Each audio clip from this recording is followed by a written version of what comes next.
In a world where alien laws abandoned wives and mothers to die, one human dared to stand against tradition and ignite a fire of hope. This is not just a story, it's a battle for family, survival, and the meaning of strength itself. Stay with us till the end, because every twist will shake you. And if you love HFY stories that prove why humanity always surprises, don't forget to hit subscribe, drop a like, and share this tale with others so more people can join our journey. The Liao desert was silent, only the sound of the hot wind moving over the golden dunes. But behind that silence, there was a storm waiting. The alien tribe of the Zayari had lived for hundreds of years in the deep desert, far from human eyes. They were tall, strong, and beautiful, with silver hair that shone in the sun. But now they were changing. The elders of the Zayari had made a strange and cruel law. They had started to forsake their old wives, leaving them outside the villages to die alone. Only the young ones matter, the high chief said. Only they can bring us strong warriors. The old women, who had once been the heart of the tribe, were cast aside, and the tribe became colder, emptier, less human every day. Alan, a human soldier, never expected to find himself here. His unit had been sent across the desert to investigate strange signals, but the war caught them off guard. The sky filled with fire when the alien tribes clashed with another rival clan. Alan was separated from his team. For 2 days he wandered the burning dunes, hungry and alone. When he finally stumbled near a ruined temple, he saw something that froze his breath. 2 alien women stood before him. One was young, no more than 20, her hair long and silver like moonlight.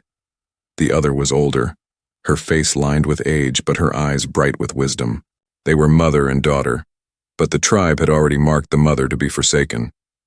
Alan dropped to one knee, not from respect, but from exhaustion. "Water," he whispered. The young alien girl, Lyra, looked at him with shock. "A human?" she said in her soft desert accent.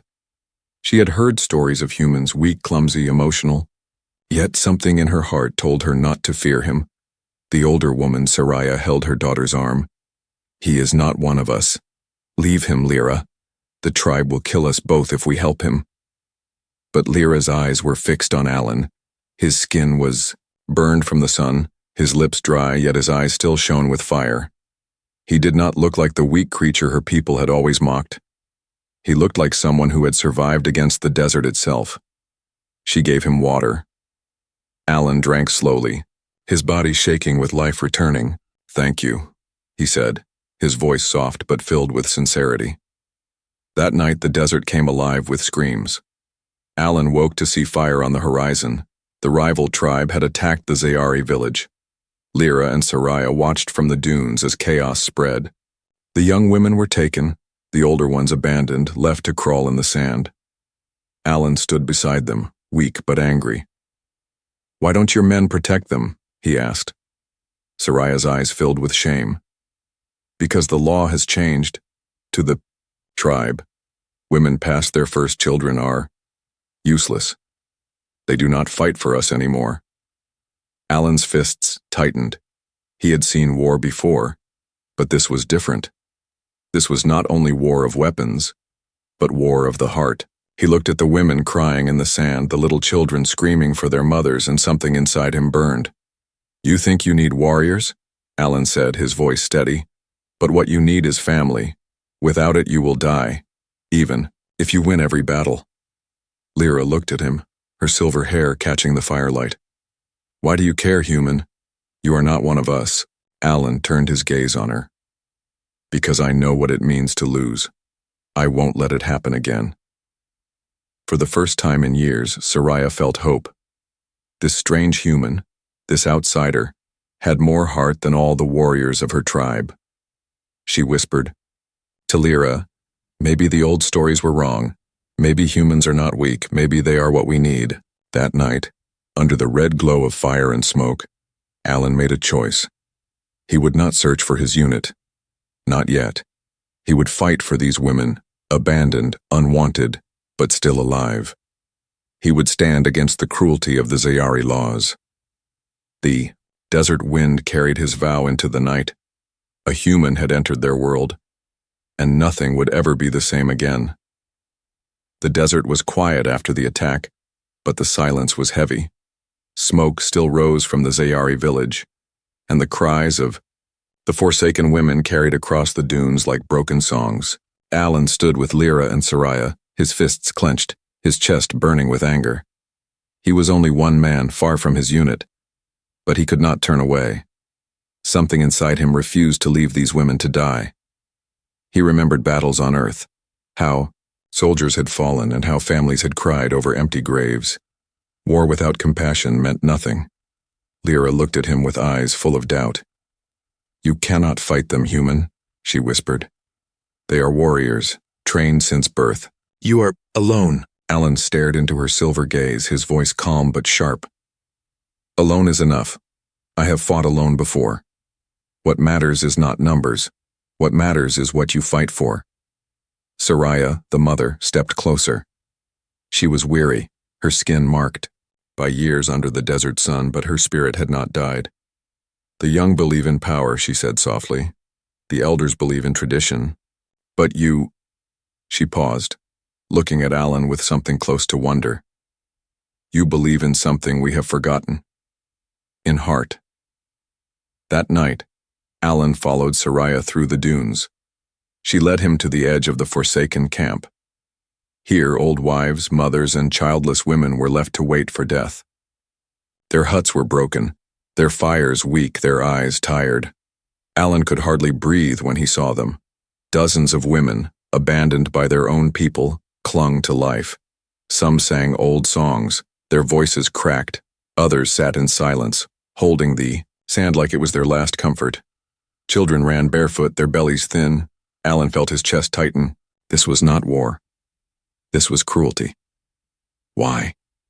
he asked, his voice almost breaking. "Why would your tribe do this?" Soraya lowered her head. "They believe only the young can give life. They think the old are burdens.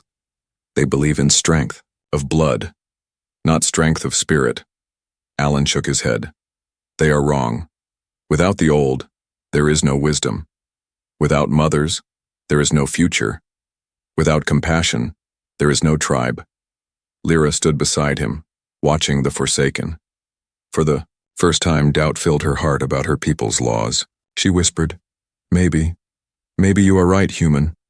But what can we do? We are only 3. Alan turned, his eyes burning with resolve. 3 is enough to begin. Change always starts with the few who refuse to bend. The next day, Alan walked into the forsaken camp. The women stared at him in shock. A human, tall and strange, his uniform torn, his face scarred by the desert wind. They whispered among themselves, some fearful, some curious. An old woman, her hair white as snow, stepped forward. "Why do you come here, human? To laugh at us? To see our shame?" Alan knelt before her, his voice steady. "No, I come to stand with you. You are not weak. You are not forgotten. And as long as I breathe, you will not be alone." The women gasped. No Zayari man had ever spoken to them with such respect. For years they had been treated as shadows, invisible. But this human, this outsider, saw them. That night, Alan taught them.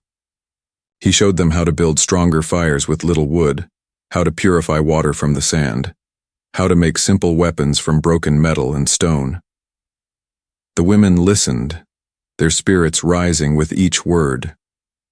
Lyra watched from the side, her heart torn.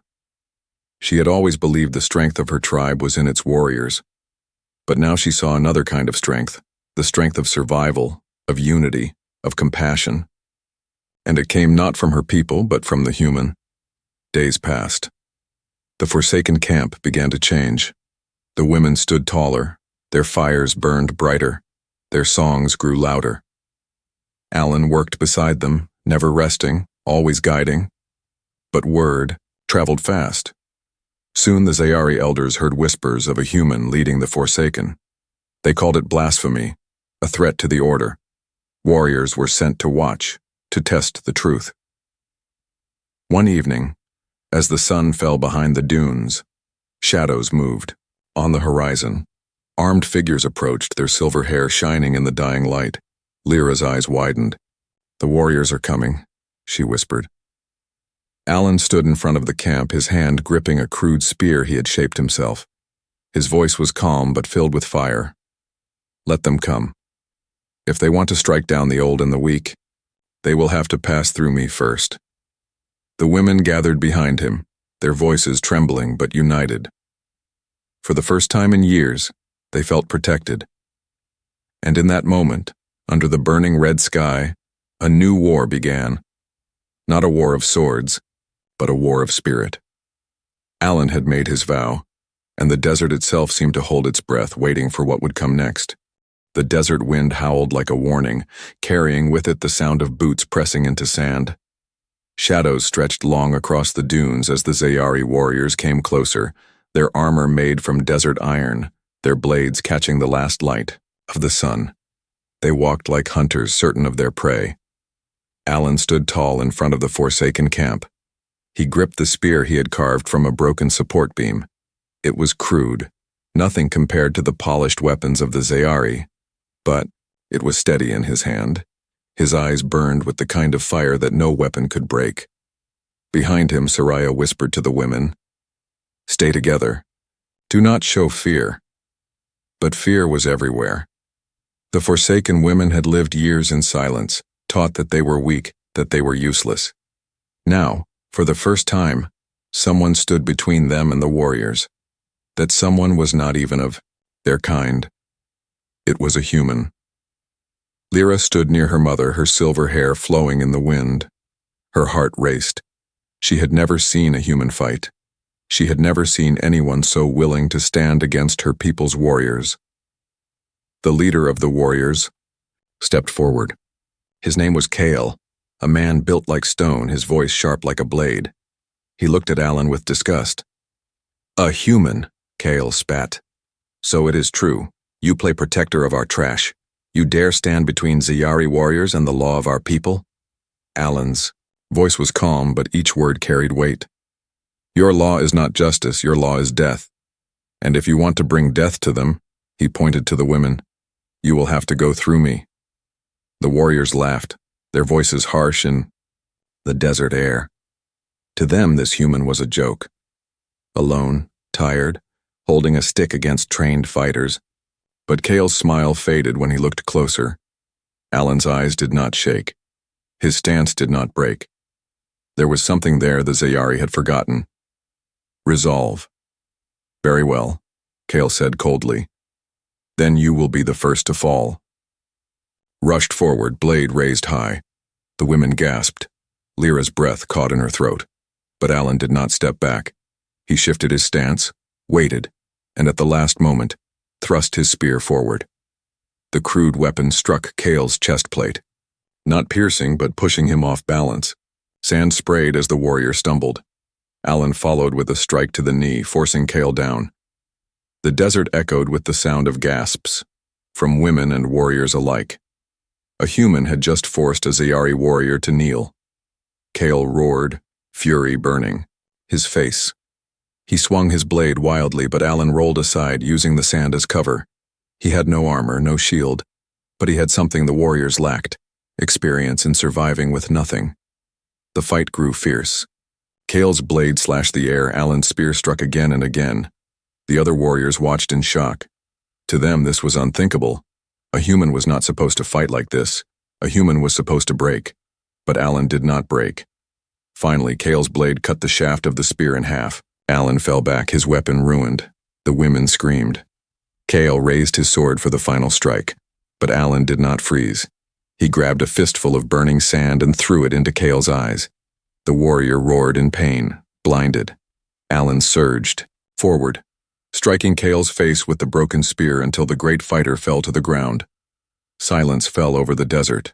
The warriors stared at their fallen leader, disbelief written across their faces. Alan stood, his chest heaving, his face dripping with sweat and blood. He lifted the broken spear high. "I am human," he shouted, his voice echoing across the dunes, "and I will fight for them. You will not take one step closer." Behind him, the women cried out, not in fear, but in triumph. Their voices rose together, the sound of life returning to those long forgotten. The warriors hesitated. None dared step forward. They had seen something new, something their laws had not prepared them for. A human, fighting not for himself, but for those abandoned. Lyra's heart pounded. She looked at Alan with wide eyes. He was battered, his clothes torn, but he stood taller than any warrior she had ever seen. Her voice trembled, but it was filled with wonder. "You should not have won," she whispered. "But you did." Soraya touched her daughter's hand. "Do you see, Lyra? Strength is not in age or youth or law. Strength is in the heart. This human has reminded us of what we lost." Kyle groaned on the ground, his pride shattered more than his body. The other warriors dragged him back, their eyes avoiding Alan's. For the first time in Zayari history, their blades had been stopped by someone with no blood tie to the desert. As the sun set, Alan looked at the Forsaken women. They stared back at him, their faces glowing with something brighter than fire, hope. But deep in his chest, Alan knew this was only the beginning. The warriors would return. The elders would not forgive this shame. And when they came back, they would come with more than swords. The desert had witnessed its first clash. The war of spirit had begun. The news of the fight spread across the dunes like wildfire. A human had stood against a Zayari warrior and won. The story reached the villages before dawn, carried by whispers, carried by fear. In the great stone hall of the Zayari elders, torches burned low as the council gathered. Old men and women with silver hair and cold eyes sat in a circle, their voices sharp. They spoke not of honor, not of shame, but of law. "The human has broken it," one elder growled. "He protects the Forsaken," another hissed. "That is forbidden. It is against the law of survival. He shames our warriors. If word spreads beyond the dunes, the other clans will laugh at us." At the head of the hall, High Elder Mayor raised his hand. His face was carved with lines of age, his voice deep as stone. "The law has kept us alive for centuries. The young give strength. The old must give way. This is balance. This is order. And now a stranger dares to stand against it?" The elders bowed their heads, none dared argue. "Then we must remind our people," Mayor continued. "The law is unbroken. The law is eternal. This human will be made an example." Far from the council hall in the Forsaken camp, Alan felt the weight of his victory. His body ached, his hands blistered, his chest bruised. But the women looked at him with shining eyes. To them, he was not just a fighter. He was proof that hope was still alive. Soraya tended to his wounds with careful hands. "They will not forgive you," she warned softly. "The elders will not rest until you are destroyed. You must leave while you still can." Alan shook his head. His voice was quiet but firm. "I won't leave. Not when they still need me." Lyra sat near the fire, her silver hair glowing in the light. She looked at Alan with something new in her eyes. Respect. Perhaps more than that.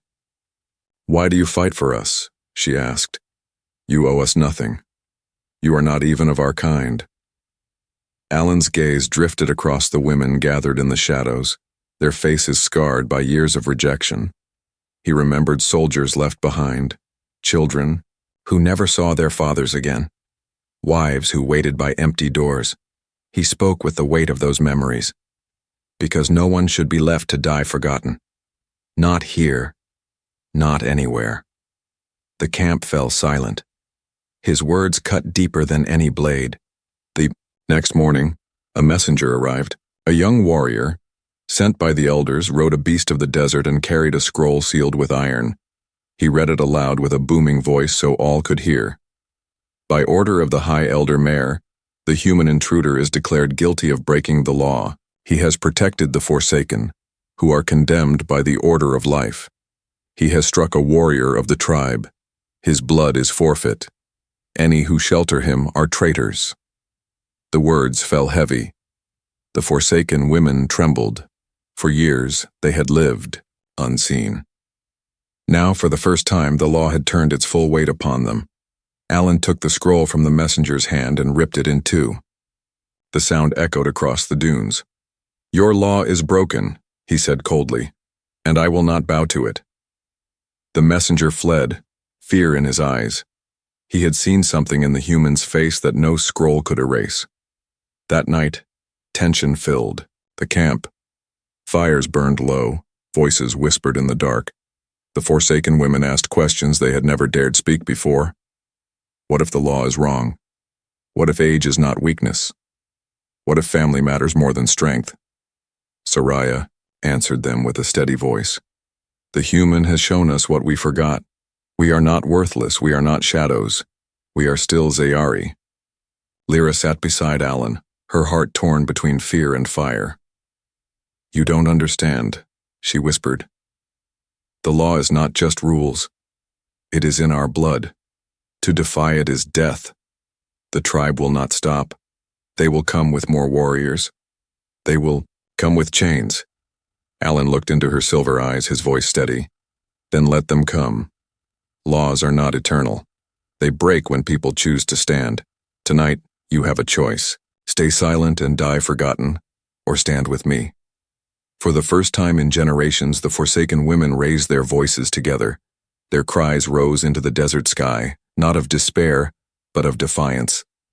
But deep in the village, the elders had already made their move. They would not waste more warriors on a human. No, this fight would not be won with blades. It would be won with fear, with lies, with chains of tradition. High Elder Mayor whispered to his council, "We will not fight him. We will divide him. We will turn our own people against the forsaken. We will remind them that law is stronger than love.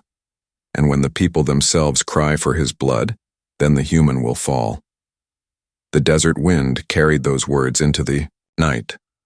Alan did not know it yet, but the true battle was no longer with warriors. It was with the law itself, and the law of the Zayari was about to break. The desert village buzzed with tension. For days, whispers of the human spread from dune to dune, from hut to hut. Some called him a curse, others a savior. But one thing was certain, he could not be ignored any longer. At dawn, the sound of war drums shook the air. Warriors marched to the forsaken camp, not with blades raised, but with an order.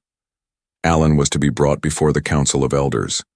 He was to face the ancient judgment known as the Trial of Fire. Soraya trembled when she heard the decree. "No, one survives the trial," she whispered. "It is not made for justice, it is made for death."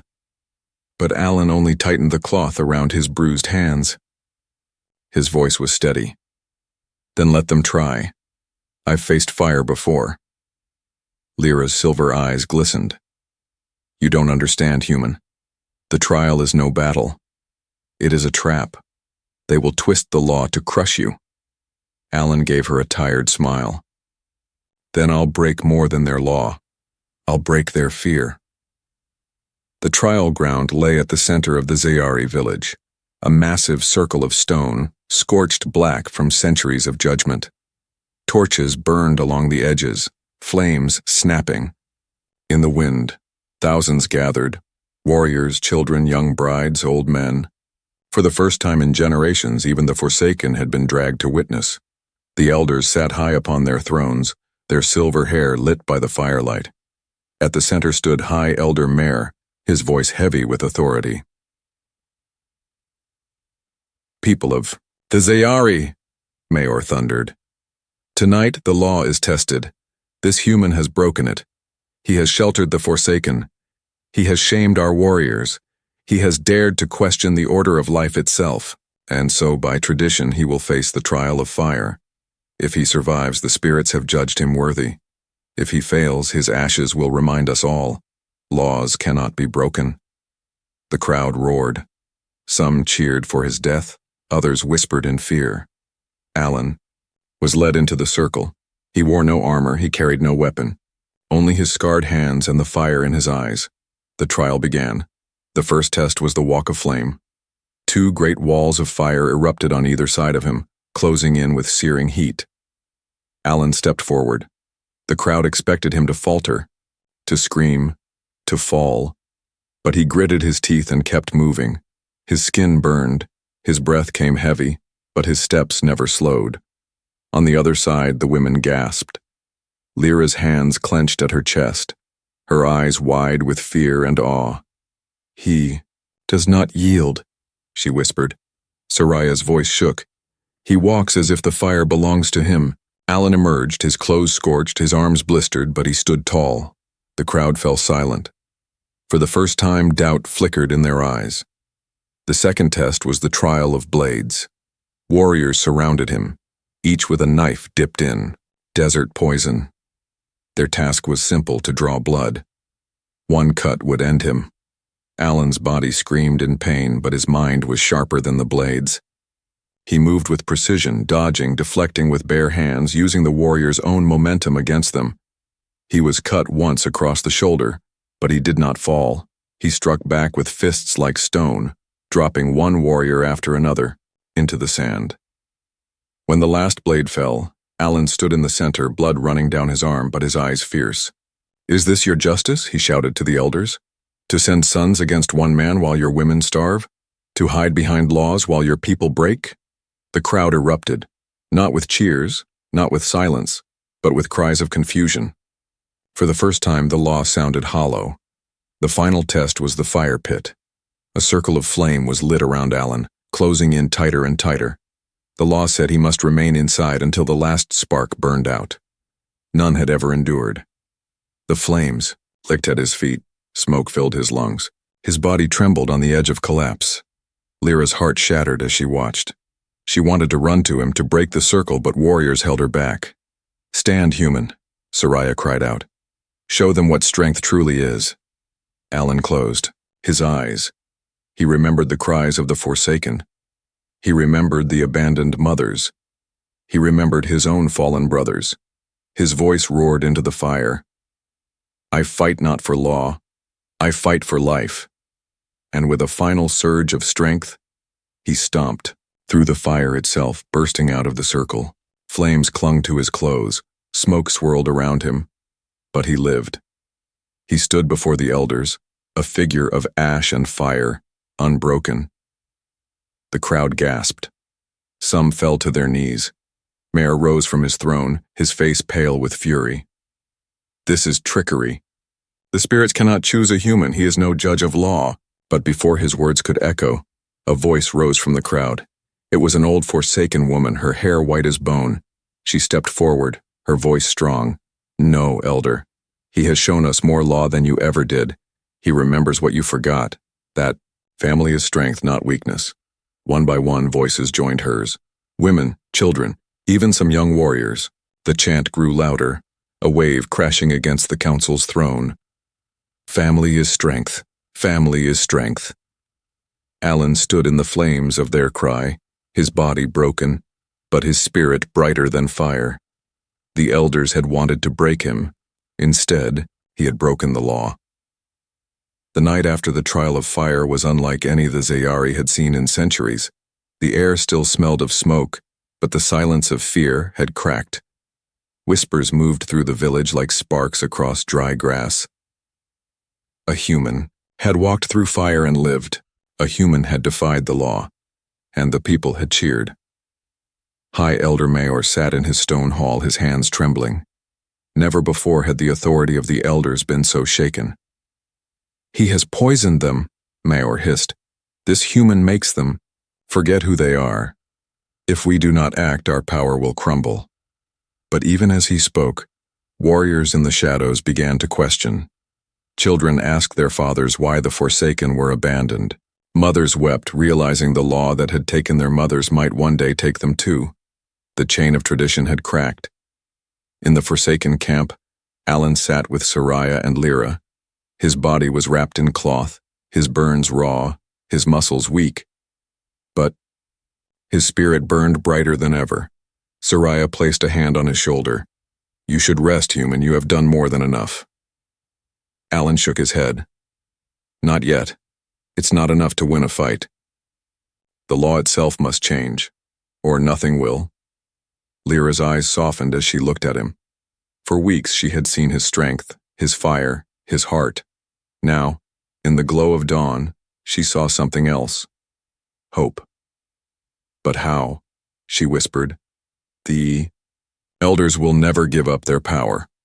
Alan turned to the women gathered around him. Their faces, once shadows, now glowed with life. "Not by fighting them," he said, "by showing your people the truth, that you are not weak, that you are the heart of this tribe." The next evening, as the sun sank low, the Forsaken women walked into the center of the Zayari village. For the first time in generations, they did not bow their heads. They walked tall, their steps steady, their voices ready. Alan walked with them, limping but unbroken. At his side was Soraya, her silver hair tied back, her eyes burning with pride. Behind them came Lyra, carrying a torch. The entire village gathered. Warriors, children, elders, all turned to watch. Soraya stepped forward, her voice sharp and strong. "For years you told us we were nothing.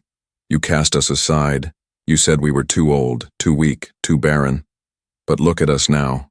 We still live. We still breathe. We still carry the spirit of the Zayari," the crowd murmured. Women in the crowd clutched their daughters' hands tighter. Young men lowered their eyes in shame. Alan raised his voice. "Your law says strength is in youth, but strength is in memory. Strength is in wisdom. Strength is in mothers who raise warriors, in wives who stand through storms, in grandmothers who carry stories through centuries. Without them, you are not a tribe. You are only orphans in the desert." The crowd roared, not in anger, but in agreement. For the first time, voices of rebellion echoed openly. High Elder Mayor rose, his face twisted in rage. "Silence! This is heresy. The law is eternal. Without it, we are nothing." But before he could continue, another elder, an old woman with eyes as sharp as knives, stood from her throne. She had remained quiet for decades, bound by fear, but tonight, her voice cut through the fire. "No, Mayor, the law was never eternal. It was only fear wearing the mask of tradition. This human has reminded us of what we forgot. It is not law that keeps us alive. It is each other." The people erupted. Cries of agreement rose higher than the elders' torches. Warriors dropped, their blades to the sand. Mothers shouted. Children clapped their hands. The chant began again, louder than before. "Family is strength. Family is strength."